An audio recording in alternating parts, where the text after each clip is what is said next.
আসসালামু আলাইকুম ওরহমতুল্লাহ। প্রিয় দর্শক বৃন্দ, আজকে ভিডিওতে আমরা জানব সালমা নামের অর্থ, এর বৈশিষ্ট্য এবং ইসলামে সুন্দর নাম রাখার গুরুত্ব সম্পর্কে। সালমা একটি সুন্দর, মার্জিত ও জনপ্রিয় আরবি মেয়েদের নাম।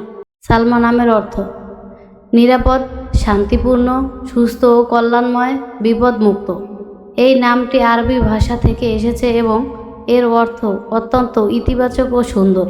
মুসলিম পরিবারগুলো তাদের কন্যা সন্তানের জন্য এই নামটি অনেক পছন্দ করে থাকেন। ইসলামে নামের গুরুত্ব।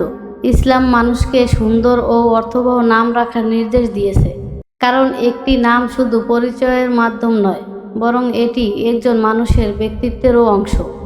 রাসূলুল্লাহ সাল্লাল্লাহু আলাইহি সাল্লাম বলেছেন, কিয়ামতের দিন তোমাদেরকে তোমাদের নাম এবং তোমাদের পিতাদের নাম ধরে ডাকা হবে, তাই তোমরা তোমাদের নামগুলো সুন্দর রাখো। এই হাদিস থেকে আমরা বুঝতে পারি যে ইসলামে সুন্দর নাম রাখার প্রতি বিশেষ গুরুত্ব দেওয়া হয়েছে।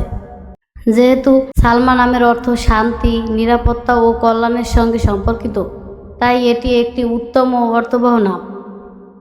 প্রিয় দর্শক, সালমা নামটি একটি সুন্দর ইসলামী নাম, যার অর্থ নিরাপদ, শান্তিপূর্ণ ও কল্যাণময়।